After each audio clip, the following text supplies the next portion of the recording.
Hello dear sewing friends, Deb here.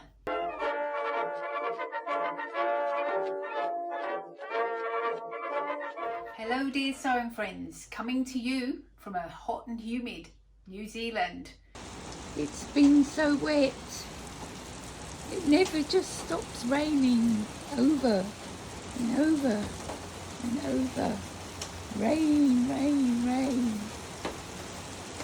What have I got for you today? Well, I am wearing number 1, which is the Amuse Boho dress by Winterwear Designs. Although it's it's a Amuse Boho tunic, but you can make it in the dress version as well.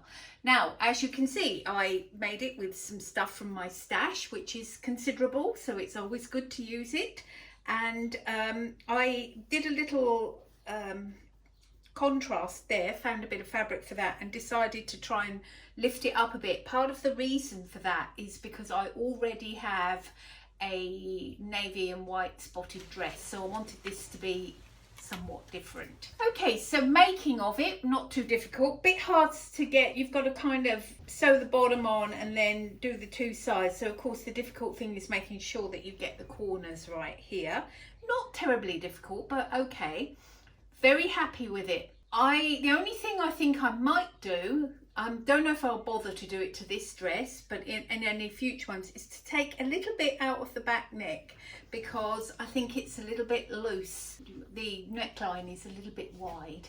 But other than that, I do like it very, very much. So I will show you some footage and you can see what you think. Well, I have been to Spotlight, who have had quite a nice sale. They have a bit of a clear out, and what they do is when they put things on the clearance, if you buy more than 3 meters, then you get them half price. So that actually can work out very, very cheap. Well, of course, I'm always up for a bargain. And I bought this one, which is a very nice sort of drapey. I only got a metre and a quarter of it.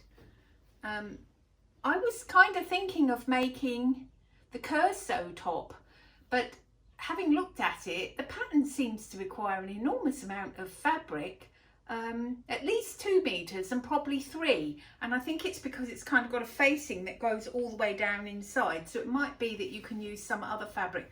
But what I loved about this is A, its colour, and B, its lovely drapiness. So that was half of the reduced price. 1.4 meters at $3, so $4.20 for that bit. And then another piece was this one. Now, I had actually looked at this in Spotlight before. I thought it was absolutely beautiful.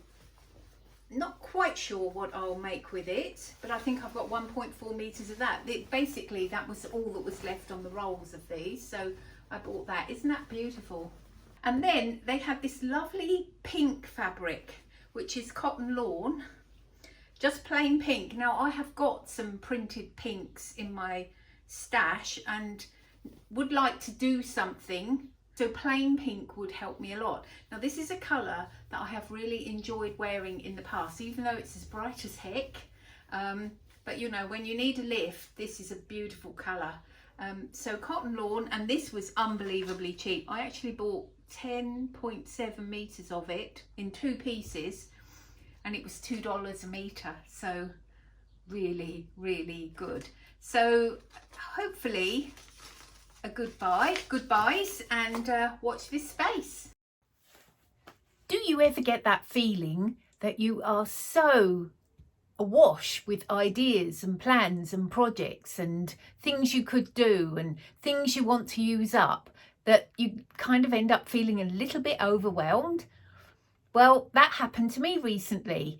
And what I did was, I always keep a journal all the time. And I thought, you know what, I'm just going to write it all down in my journal. And I'm going to show you now what happened when I did that. So just talking about sewing, well, you can see here I originally wrote plans, ideas and projects, and then I changed it to possibilities. This I wrote on the 7th of September.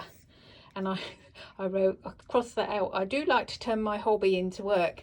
Now, this is something that I think one reason why I kind of avoid planning is because I do think it can turn a nice hobby into work. For me anyway. Other people seem to love making plans and then carrying them out. I just rather call them possibilities. So this is what I had in mind.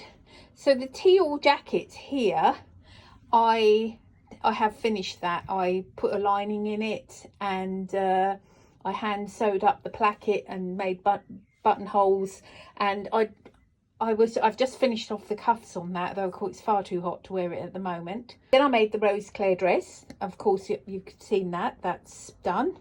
Yoga waistband on jeans. Now I did try that idea on a pair of jeans that I had. I don't think I took a photo of it, but it didn't actually, they were too small for me, and they were still too small for me after I had done the waistband. And then we've got my purple Upton pinafore. Yes, I've made that. Cashmerette Upton.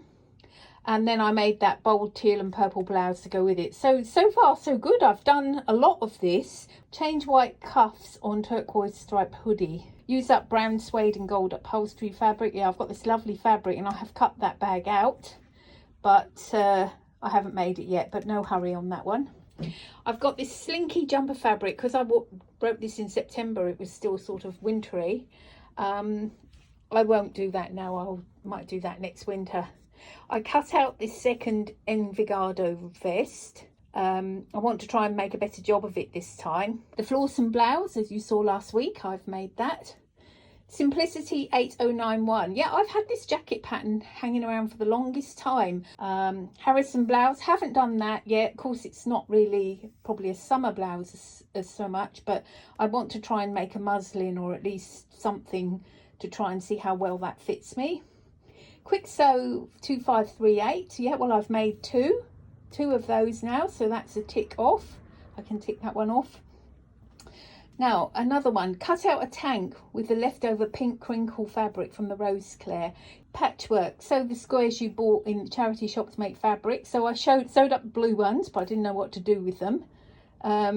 Crumb quilt onto old bedspread. Yeah, I've made this patchwork quilt, and I've got this old bedspread, and I want to put them together, but I'm not exactly sure how to do it.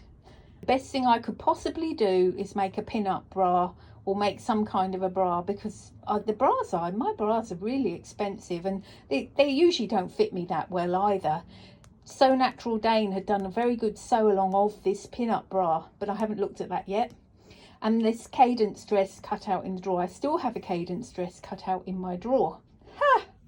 So that's when I look, I've actually done maybe half of what I had written down as possibilities. Now, on my quest to make the perfect pair of shorts, I did make a pair of Magna pants. In fact, I meant to make shorts, but then when I went to cut them out, I had plenty of this fabric. So I thought, it's fairly thick. Maybe I should just use it all up and make pants. So I'll show you that now.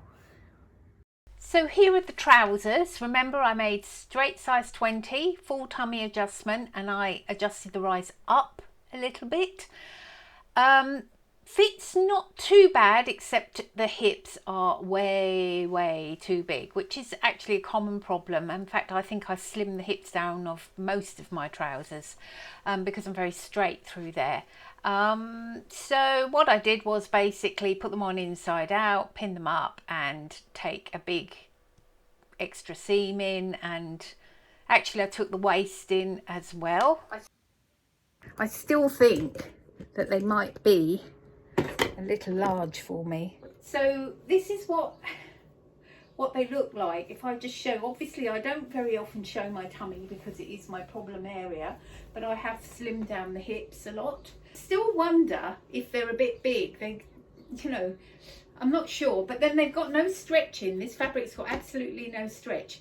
Now the pattern says for you to make it in a flowy fabric, so I might try doing that next time. One of the things that Cashmerette suggests that you do, if you've got what I call a B-shaped belly, as in a belly that goes in and in, what you should do is you should make your waistband not so that it doesn't sit in the belly, but above it. In the book you'll see that they've done that on the model. I'm going to try wearing this and see if, as she said, it's more comfortable, because she said that if you've got one of these bellies, the trouble is that your waistband tends to get eaten when you sit down, and I'm not sure if this will be better or not, or if it just feels very, very high. Anyway, jury's out on that. So lastly, another little attempt at making some shorts. This was a pair of trousers that was flowy, a bit short for me, and I cut them off, made these shorts. Quite like them with this blouse. Probably works okay because the tones are all the same going up and down. Don't make my legs look too short with the shoes on as well. Would help maybe with a bit of a tan on the legs. Well, that's all from me today. Thanks so much for watching, and love to hear what you're doing, what's on your cutting table, what you're making, or any comments about my video whatsoever. And I will talk to you again next week. Do take care. Bye.